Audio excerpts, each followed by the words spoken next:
All right, good afternoon, everybody. I hope everybody can hear me. Thumbs up on your screen or something if you can hear okay. All right, awesome. Well, welcome everybody. My name is Rene Lozano. I am one of the pre-health advisors with the AA Center on campus, currently not on campus as you as you know. And so today we have sort of a special presentation, and we will be discussing two of our kind of signature programs at the A Center Pre-Health Advising, one of them being the Pre-Health Ambassador Program, and the other one, the Patient Experience Internship. So what we'll do it is we will have our ambassadors are here. Our current ambassadors will be current ambassadors Kobe and Lady presenting. There are other ambassadors here as well. So we'll have them present. We have a short PowerPoint that gives you some information. And then after that, Ethan, who is another one of our pre-health advisors, is here. And he will discuss the patient experience internship. And after Ethan is done, we will have sort of a Q&A. So if you have any questions or anything like that, I would say save them after Ethan is done and we can answer them. You can either unmute yourself and ask a question, put it in the chat, whatever you'd like. We'll read the question from the chat and try to answer it for you. And we also have here just Jen Morgan. And so Josie, if you want to say hi. Hi there, everybody. Again, like Renee said, I'm Josie Jen Morgan. I coordinate the Pre-Health Professions program at the A Center. So very excited to have you all here, and you're going to hear some great information. So welcome, and stay in touch with us. Come see us, and we look forward to those that are interested in being ambassadors, and definitely for the internship, a great experience. You'll hear from Ethan later on. But welcome and enjoy and ask your questions. One more thing before we forget, next Thursday is our first ever, although this is not the first time we've had at the Expo, it is our first ever virtual Expo, and it is on Thursday, the 25th. And throughout the day, actually, we're going to have panels on different topics. And so we will share the link in the chat in a little bit with the information of where you can register for it. It's going to go up, it's different panels throughout the day. And it's going to be almost like a drop, right? You can register if there's certain panels you want to attend, that is there when you can attend. After each panel, we actually also have a little bit of like a Q&A. So if you want to stay and ask some questions, you can do that as well. So don't forget, like I said, we'll share that in a bit here. So you can sign up for our virtual expo, which is next Thursday. And the first panel starts at 9 a.m. All right. And with that, I will hand it over to Lady and Kobe. All right. So let me go ahead and share my screen real quick. All right. Can we see this? Yes. Okay, cool. Thank you. So we're going to go ahead and start off with introductions. Again, thank you to all of you guys for coming. My name is Kobe. I'm a senior majoring in physiology, minoring in biochemistry. This is my second year as a pre-health ambassador, and my health profession of interest is medicine. So I'll go ahead and pass it on to Lady. Hello, everyone. I'm Lady. I'm also a pre-health ambassador. This is my first year being a pre-health ambassador. I am a sophomore at the University of Arizona studying public health and speech, language, and hearing sciences. And I'm interested in going to medicine later on in the future. Thank you so much for that introduction, Kobe. Also, everyone, welcome to the info session for pre-health ambassador. Okay, perfect. So to give you a brief background on what we do, what are some of our events, what our experiences are like. Basically, as pre-health ambassadors, we assist pre-health advisors with a variety of events, whether that's recruitment, outreach, workshops, events, etc. So with that, last semester, fall semester, we organized the Pre-Health Professions Information Blast. We do that every fall semester. And then for this semester, we help coordinate the annual Health Professions Week and Health Expo. So stay tuned for that. as pre-health ambassadors, we meet weekly on Wednesdays, and then we earn upper division elective credit. And those are TLS 393 for fall and TLS 493 for spring.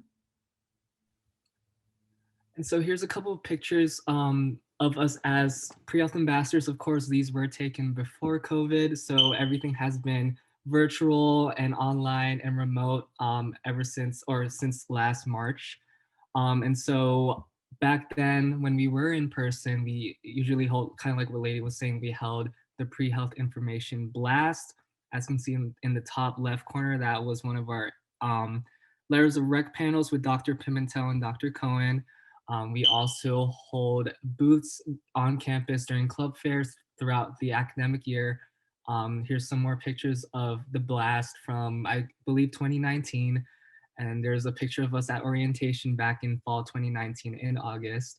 And so, yeah, if you guys have any questions about any of these events or anything like that, feel free to let us know. It's a lot of fun.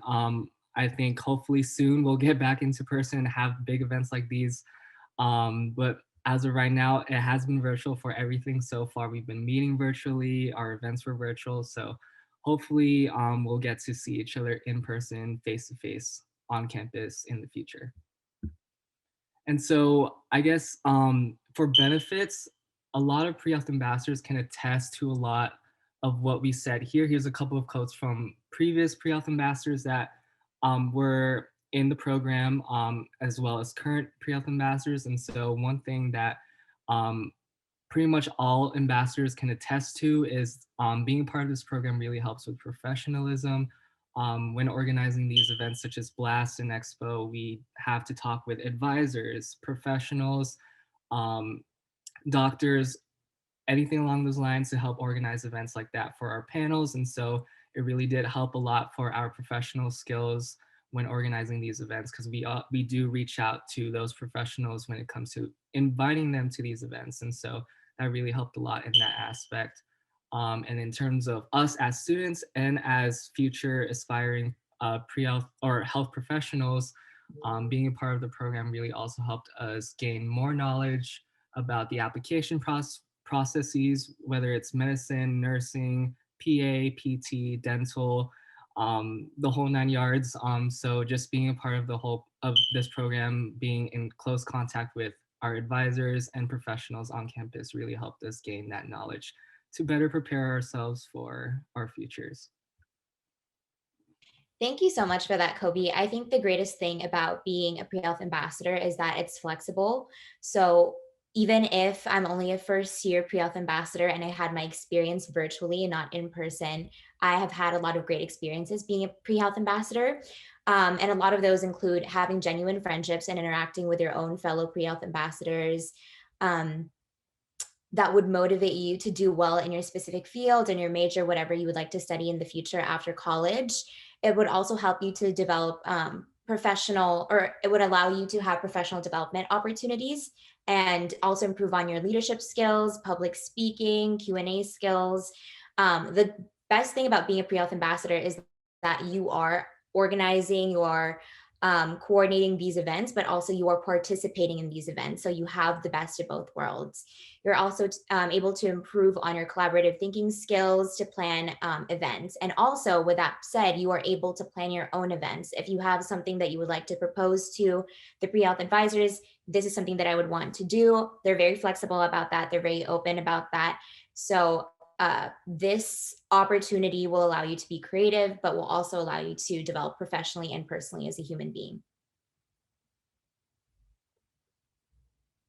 Perfect. And then just to add on to that, there are a lot of involvements as a pre-health, you have a lot of involvements as a pre-health ambassador. So you're able to explore your health profession majors and really dive deeper into that because you are going to study pre-health or proceed into health majors later on, and then get into health fields later on.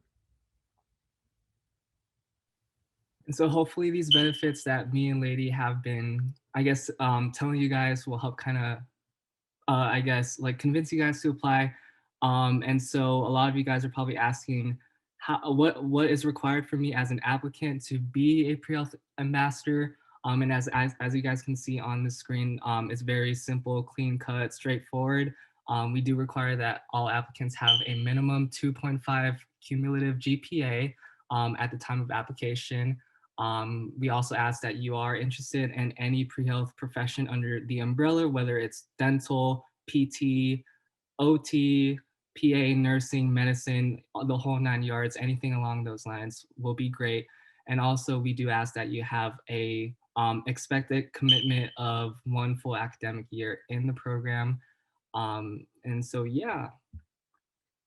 And so as pre-health ambassadors, we always hold annual events throughout the fall and spring semesters.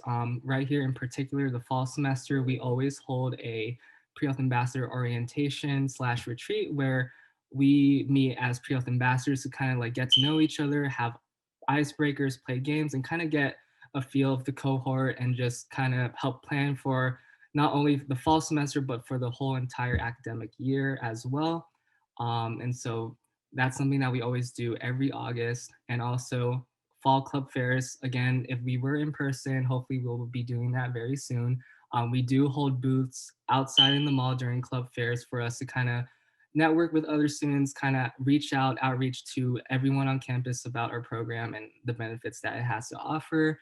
And one big thing about the fall semester that hopefully a lot of you guys are familiar with is the pre-health information blast, where kind of like what Lady was saying back a while back, how we get various panels over for pre-health students to kind of interact with, whether it's letters of rec panels, volunteer clinical panels, health profession students panels, stuff like that. It's one of our biggest events in the fall, and then we as ambassadors do help organize those panels and invite those specific panelists to help talk to our students for that event. And so that's one big thing that I think the fall semester can offer to ambassadors and also to students alike.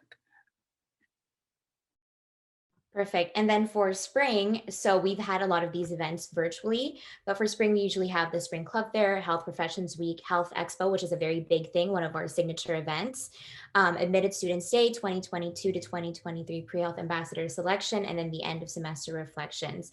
So one of the biggest things that I'm really excited for is the Health Expo, and that is to help students engage with health professional schools around the country and in Arizona. And I hope that you all are going to participate in that. I will put more information about the social media of pre-health, UAZ pre-health in the chat right now so that you get updates on that. I'll also put the link regarding the expo in the chat right now.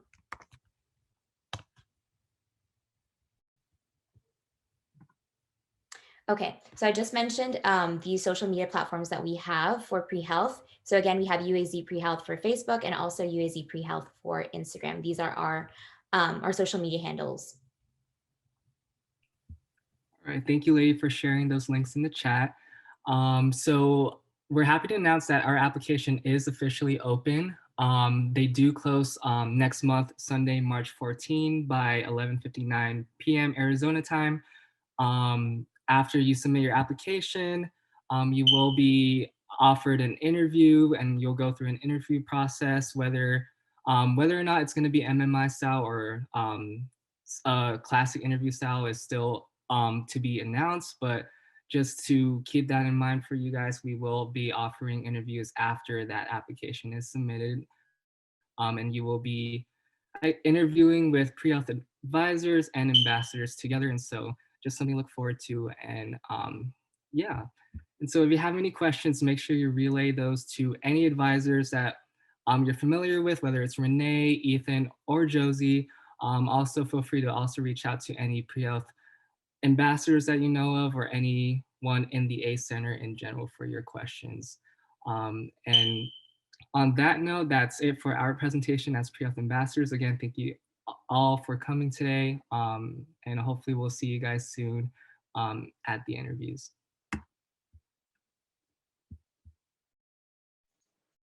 Thank you, Kobe and Lady. Now we have Ethan.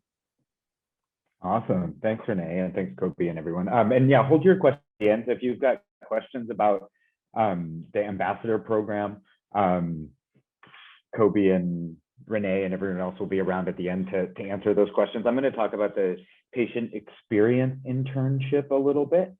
Let me share my screen. Are y'all able to see that? Yes, I've got a thumbs up. Yes. Sweet. Great. So the patient experience internship is a partnership between Pre-Health Advising and Banner University Medical Center. And I help coordinate the application process and work with the instructional team to grade journals and those other pieces of the puzzle. So we do select 40 students for the internship who will be located, most will be at Banner University Medical Center main campus, but if you are available to go to South Campus, there are some advantages. If you have transportation to get there, then that's an option as well. You're gonna earn 3 units, TLS 393, 493, so internship units each semester for a total of 6. It is a 2-semester internship, so it's fall 2021 and spring 2022.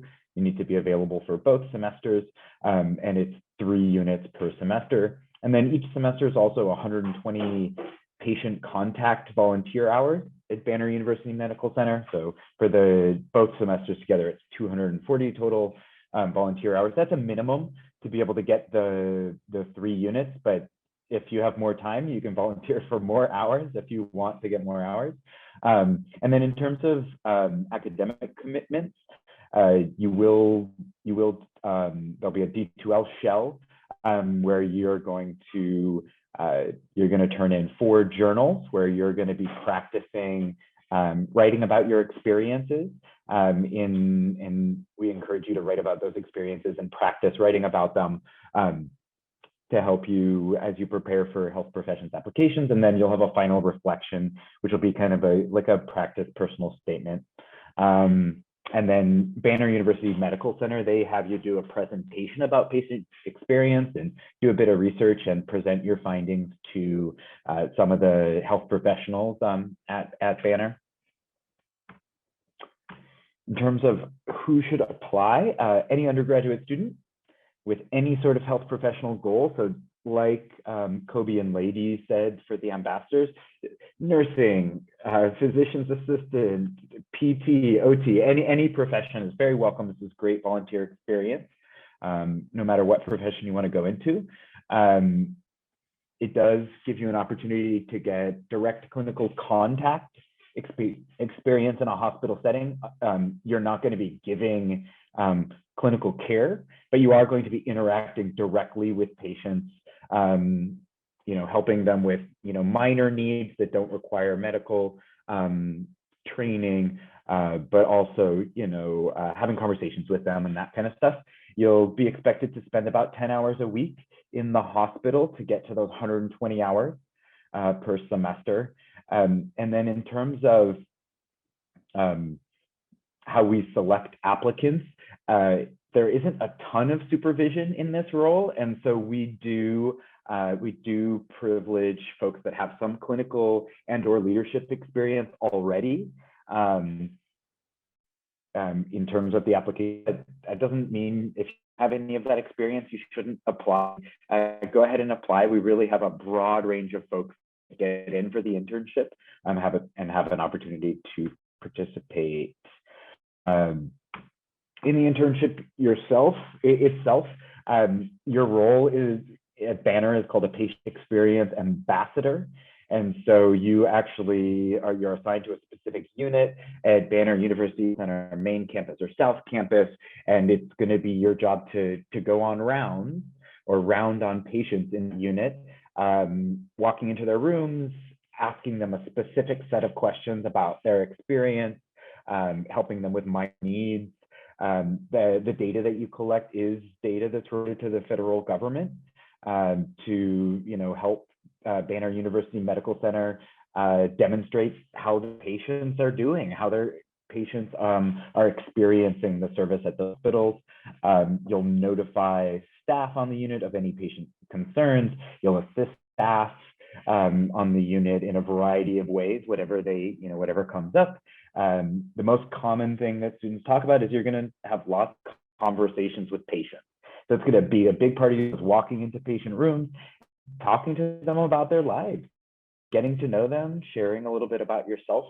And so a big portion of the time that you spend is doing, and going to be writing journals, like I mentioned, designed to help you practice for the health professions.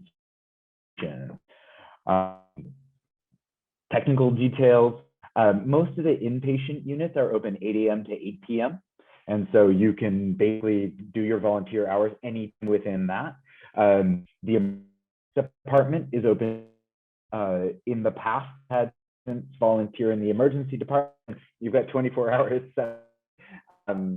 to be able to engage in that way and get your volunteer hours. But I'm not sure with COVID if the emergency department is going to be available next year. We'll have to keep you updated. So if you're planning your time, 8 a.m. to 8 p.m. is probably what we'll do for planning, but you may be able to be in the emergency department. There is a cost. None of it goes to us or to Banner, like background check, immunization costs. So there's trainings, immunization stuff, background check, and drug testing. And so the total cost of that is $61.50. So they're accepted. Just know that that's going to be a cost that you'll have to take care of. In terms of how to apply, the application isn't open yet, but you can start praying for it on this page that's on screen that I'll put in the chat at some point, but there is a document that kind of outlines a lot more detail about how to prepare for education, like what the documents are, so that it's open. You'll be able to work on some of this already. The application will be open February 22nd to March 14th. And it'll be on the same page that this PDF document is as well. Please do the application carefully. Imagine if you're applying to like medical school or PT school or something like that. We really take a careful look, like, are you doing it carefully? Are you carefully answering the questions thoroughly? Is the writing good? Are there errors, all that kind of stuff? I do recommend, you probably won't be able to do it sitting. It's a long application. So look at what's in there, work on the different parts, and then when you've got it all ready and together, go into the application and enter it all in there. We will notify you. Our expectation is we hope to notify you by April 2nd if you were accepted or not.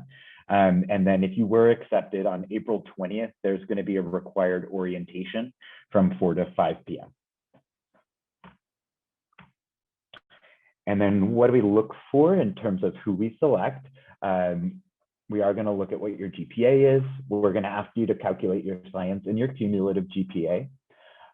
We'll look at the different elements of your application. And so we're going to look at your list of volunteer experiences, leadership, club, clinical, employment, research, and awards. So we're asking you to list all those things. So we're going to look at what you've done to see what experience you have.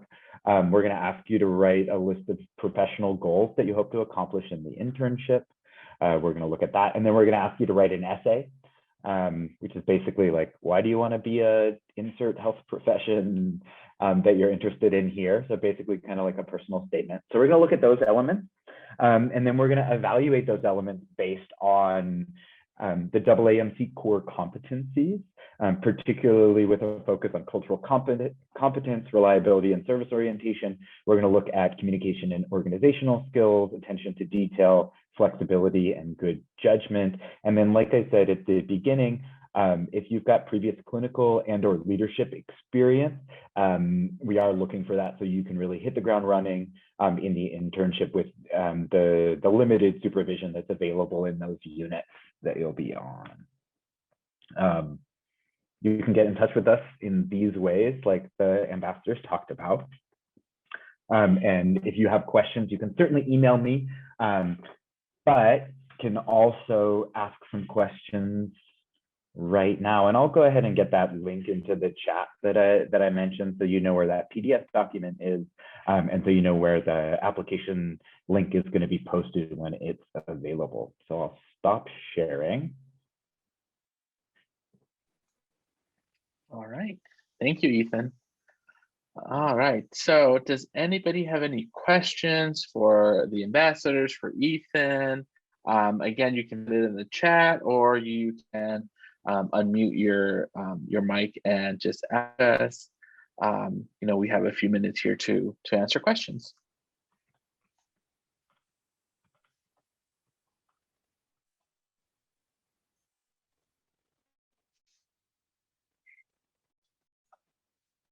Oh, I have a question. So for the patient experience, will we be able to do weekends as well, like weekdays and weekends? Yeah, if they're open, all the inpatient units and the ED are open 7 days a week. So you Okay. will be able to get those hours on the weekend. And basically there'll be a group of interns assigned to a particular unit. We'll negotiate as a group, like who gets what shifts on what days, depending on what your class schedule looks like and how available you are during the week. But we haven't really had any issues with students being able to find a time to get those hours in. Okay, thank you. Now there is a question in the chat. It says, will there be an interview process for the internship?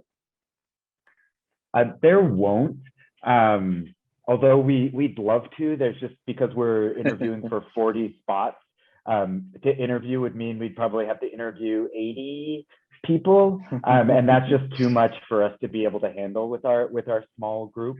We know that those interviews are great practice for the eventual health professions application processes that you'll do, but it's just not feasible for us at this stage. It's a great question, though. We do have, as Kobe and Lady mentioned, for the ambassadors, we do, or at least try, when we're in person, we do MMIs, so the same type of interview that you would have at College of Medicine Tucson. Last year, because it was virtual, we didn't, but I think this year we'll do virtual MMIs for the ambassadors as well. And so it'll follow the same format, a few minutes in a room, and then so on and so on to answer questions. This is for the internship. Do we rotate between different units, or do we stay in this unit for the whole year? That's a great question. Yeah, typically you rotate each semester. You're in a different unit, and in the past, the way that we've done it is that one semester you're in the emergency department, and then in the next semester you're in an inpatient unit, or vice versa, so that you do get an emergency department experience and an inpatient unit experience. Because of COVID, I'm not 100% that it's going to work that way next time. For this current group, because of COVID, we only were able to do inpatient units. And so in that case, I imagine we would switch inpatient units between the different semesters. But if we are able to get back into the emergency department, we'll probably do one semester emergency department, one semester inpatient unit. Thank you. So the question was about the PowerPoints and whatnot from today's presentations. Well, since we are recording this session, actually we'll post the recording on essentially the same link we've been posting for the signature events for the A Center. Just down to, we're going to put it under pre-health ambassador workshop series under spring 2021. So you can go back there and look at the video. Now it'll take a few days probably to get up there. We will try to get it up sooner rather than later, just because application is soon for the patient experience intern, for the ambassador application. That one's already open. We're going to try to put it on the website quickly, so that you can go back and sort of review some of the slides and get the info from there. All right. Any questions about either one of these two, or anything else? Like I said, we have our Expo virtual Expo next Thursday, And then on March 24th, we have our personal statement workshop. And so that is it on a Wednesday 4 to 5, I believe, Ethan? Yep, on a Wednesday 4 to 5. And then the following Wednesday, so March 31st, we will have more of a peer review of the personal statement that you may have done before. It actually kind of came about the last 2 years.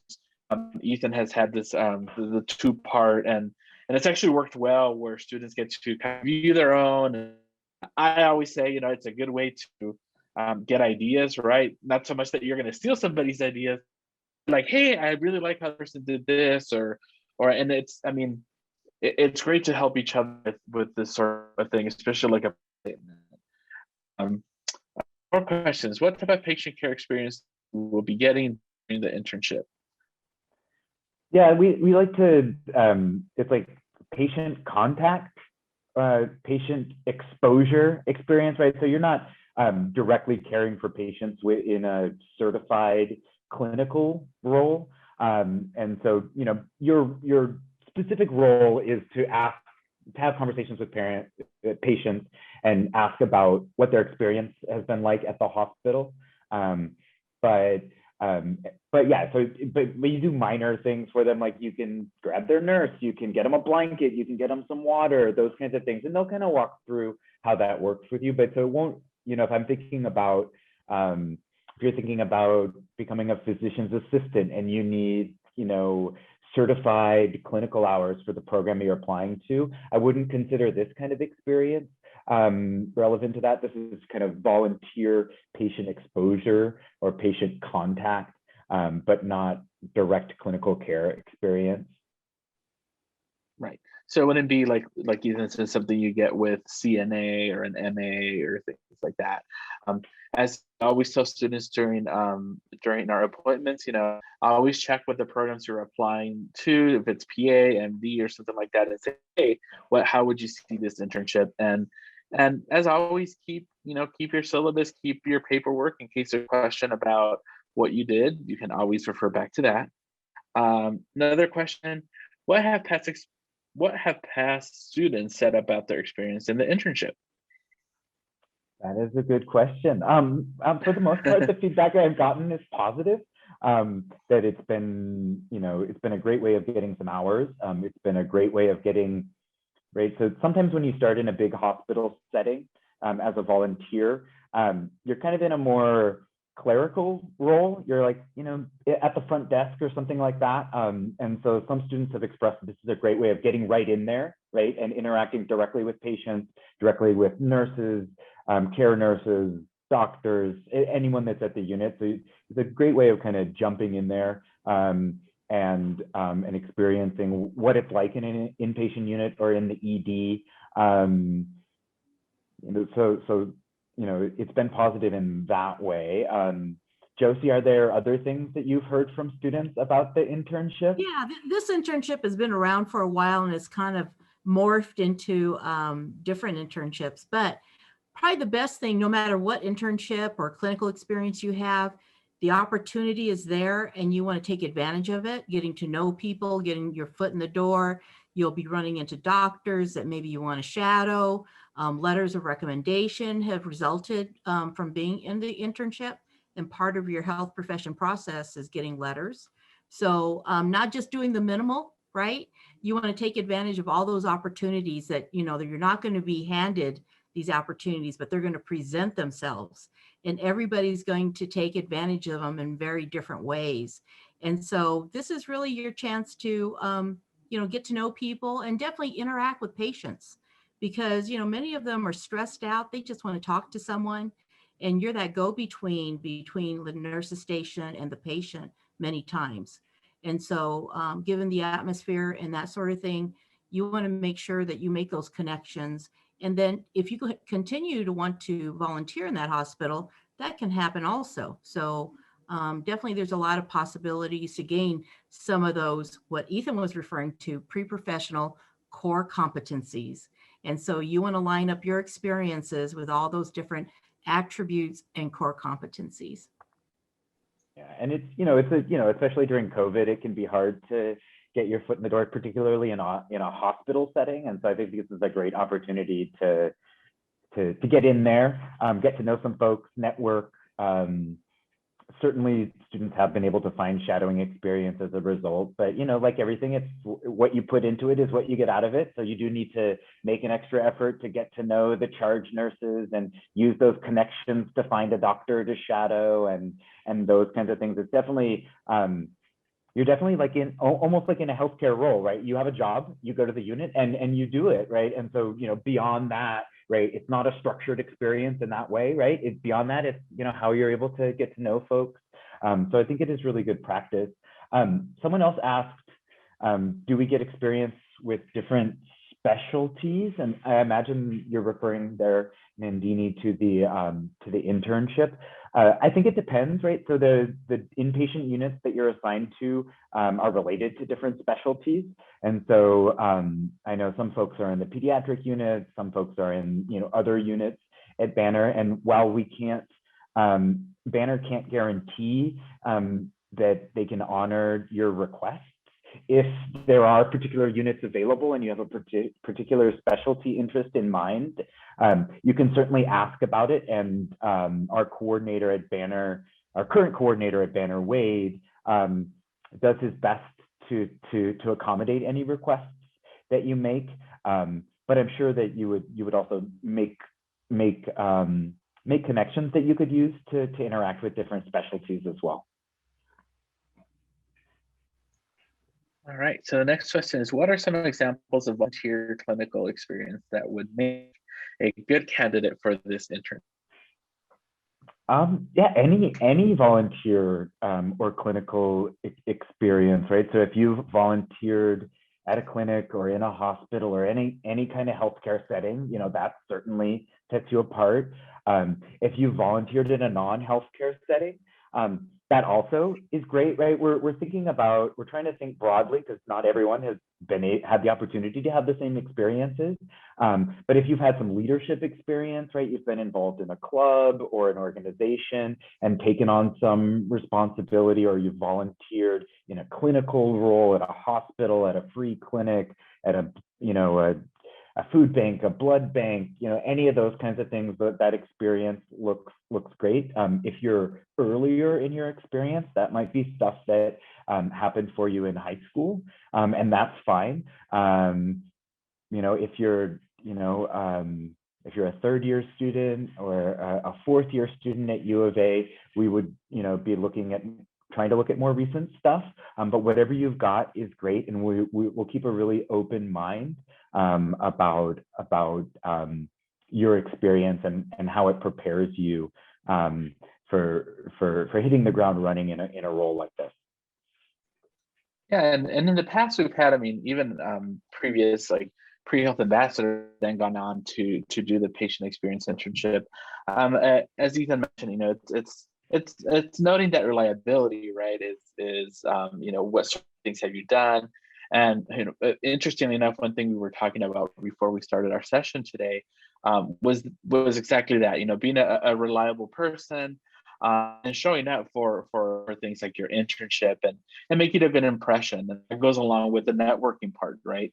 If you're making a good impression, if you're showing up when you say, even you're going to show up, and maybe you even show up for extra shifts, or you're going to, always remember, you never know who's around and who's looking. And so you want to leave a good impression wherever you go.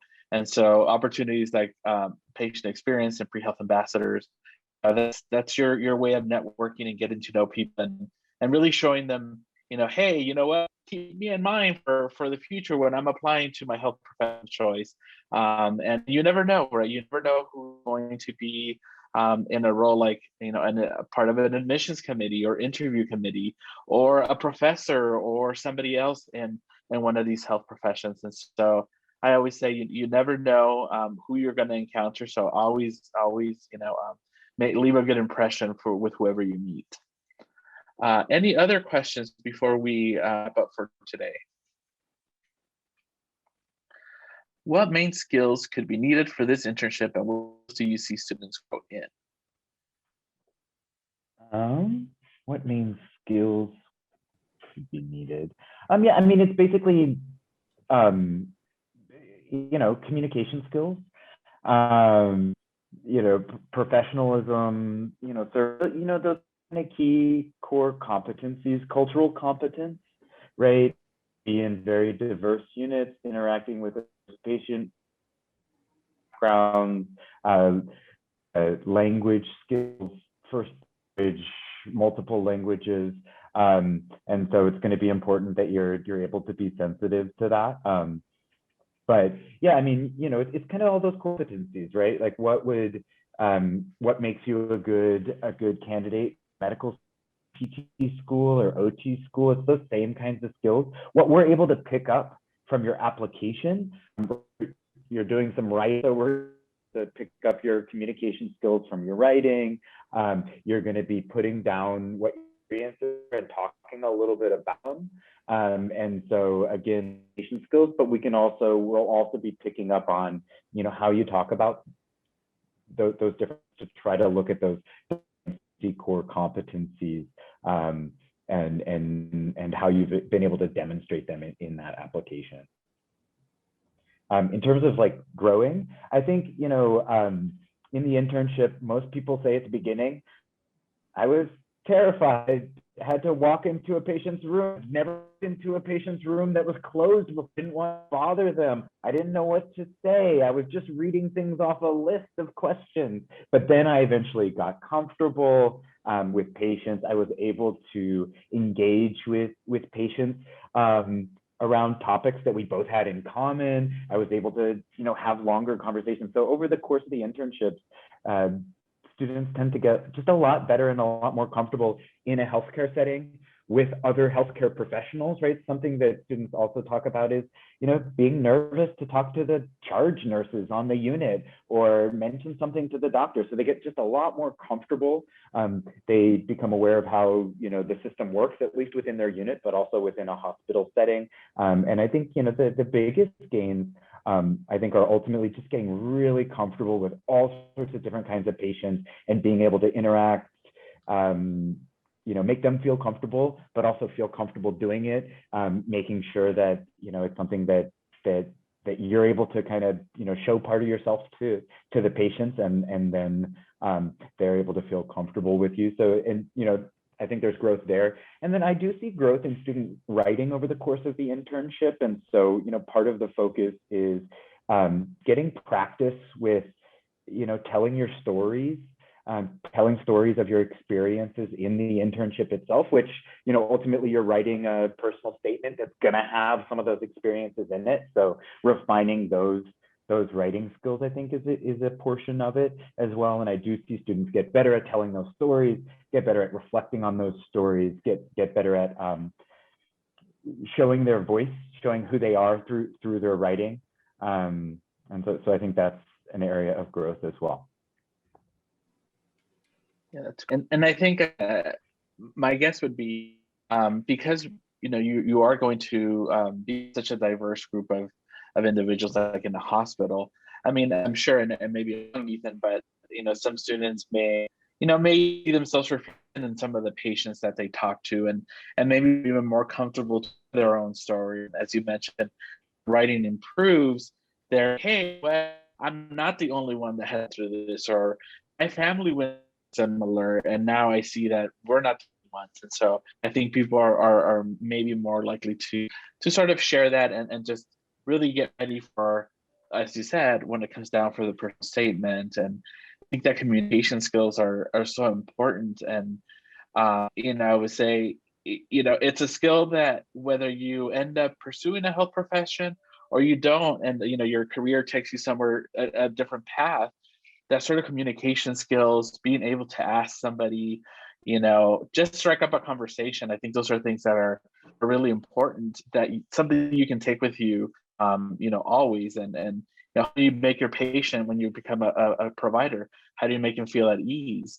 Us as advisors, right? When we have somebody in the office, how do we make them feel at ease? How do we ask those questions that will get the answers that we're looking for? So I think these are all skills that you'll carry with you, in whatever direction your sort of career takes you.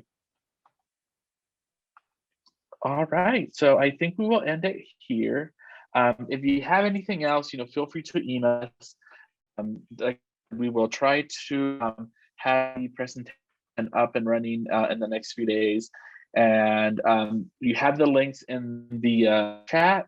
Make sure to open them before we close the Zoom here. And you'll have all previous workshops we've done on that same link, and any events. The pre-health information class from last fall is on that website. Some great panels and some great speakers too. So again, if you need anything to know, thank you to the ambassadors, to Ethan and Josie. Have a good evening, everyone. Thank you.